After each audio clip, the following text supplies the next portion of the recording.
Hello everyone, সবাই কেমন আছেন? Welcome to my new another blog. অনেক দিন হলো যাবত ব্লগ করি না, কারণ এক্সামের জন্য করতে পারি নাই। সো আজকে অনেক দিন পর নতুন একটা ব্লগ নিয়ে আসতেছি। আজকে হলো আমাদের বাসায় মা রক্ষাকালীর পূজা। আজকে হলো 48তম পূজা হচ্ছে। এই প্রথম আমার ঠাম্মি নেই, মনটা একটু খারাপ লাগে, একটু না অনেকটাই খারাপ লাগে। সেই মেন পূজার করতে ছিল আমার ঠাকুমা, উনি নেই। এবার এই প্রথম দিদিকে ছাড়া এত বড় বাসায় অনুষ্ঠান হচ্ছে। চলেন দেখানো যাক বাকিটা ঘুরে। প্রতিমাটা রেডি, থানে উঠানো হয়নি এখনো। চলো, এই তো এদিকে হলো ঠাকুর পূজার নাড়ু মোয়া করতেছে। আমাদের পূজার একদিনেই সব করার নিয়ম। নাড়ু মোয়া যা যা লাগবে সব মানে পুজোর দিনই তৈরি হবে, সেটাই মায়ের কাছে ভোগ হবে। এদিকে নাড়ু, মুরখি, সন্দেশ, অনেক রকমের পিঠা করা হয়। সবাই উপাসী আয়োজন করতেছে। মায়ের পূজার মালা গাঁথা হচ্ছে এদিকে। এখনও মুখটা খুলে দেওয়া হয় নাই, কিছুক্ষণ পর পদ্মা পূজায় বসবে। এখানে সব ভোগের আয়োজন আর ওই বাসাতে খাওয়া দাওয়ার। এই তো চুলা পিসি ধরাবে জন্য বহন করে দিচ্ছে। প্রায় আমাদের 90 কেজি দুধের পায়েস ছিল মায়ের ভোগের অনুষ্ঠানে। আমাদের ভোগটা, বাসায় ভোগটা যে হয়, এটা হলো সোয়ামন করেই হয়। খিচুড়িও সোয়ামন চাল ডালের হবে, পায়েস সোয়ামন।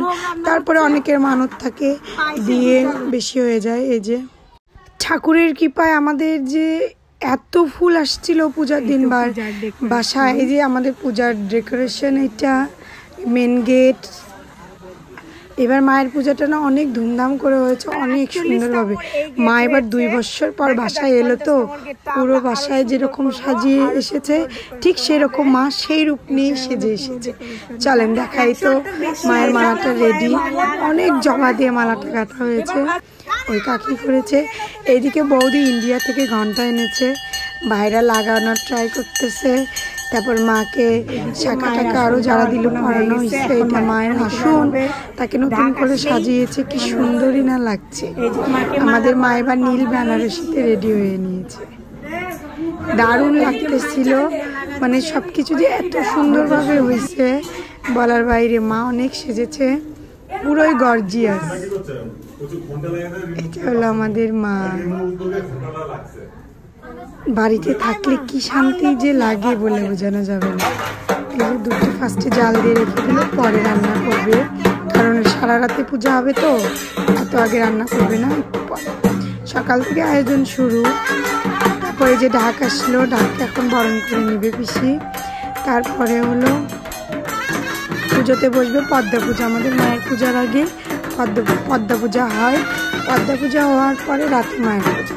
তার আগে মা থানে উঠে যায়। এটা এখন ডাককে বরণ হয়ে গেলে তারপর হলো পুজো। এদিকে দিদি আবার আলতা পরাচ্ছিল মাকে। এইদিকে পিসি আসনের যেগুলা নিয়ম করতে হয় ওদিকে করতেছিল। আমাদের ভোলানাথটা যে এবার এতই সুন্দর হয়েছে, তার দুটো চোখ মানে বলে বোঝাতে পারবো না, এত সুন্দর, এত মায়া, কি যে শান্তি। বাসায় 2 বছর পর পূজা হচ্ছে, সেই আনন্দ মানে সত্যি প্রকাশ করা না। ছোট থেকে দেখে আসতেছি পূজার। এই তো মাকে এবার থানে নিবে, থানে উঠবে মা।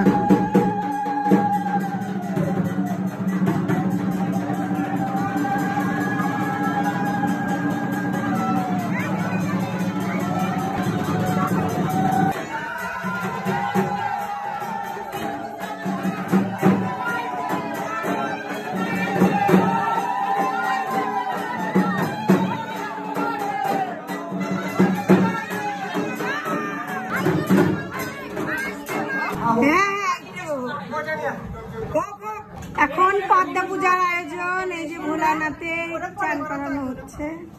মা অলরেডি থানে উঠে গিয়েছে। এইখানে আগে দিও।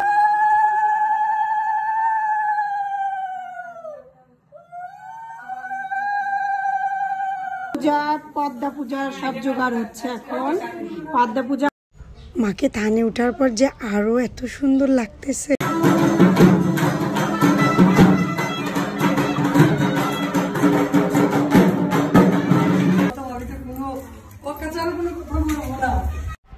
এই যে ঘন্টা লাগানো হচ্ছে, অলমোস্ট কমপ্লিট। মা পদ্মার পূজা শুরু হয়েছে।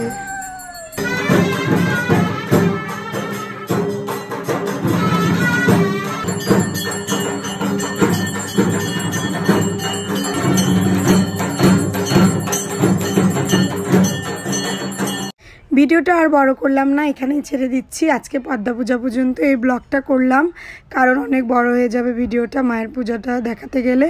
সো নেক্সট ব্লগে আসতেছে মায়ের পুজোর ব্লগটা। সবাই পাশে থাকবেন, দেখবেন, ভালো থাকবেন। আজকের ব্লগটা এই পর্যন্তই।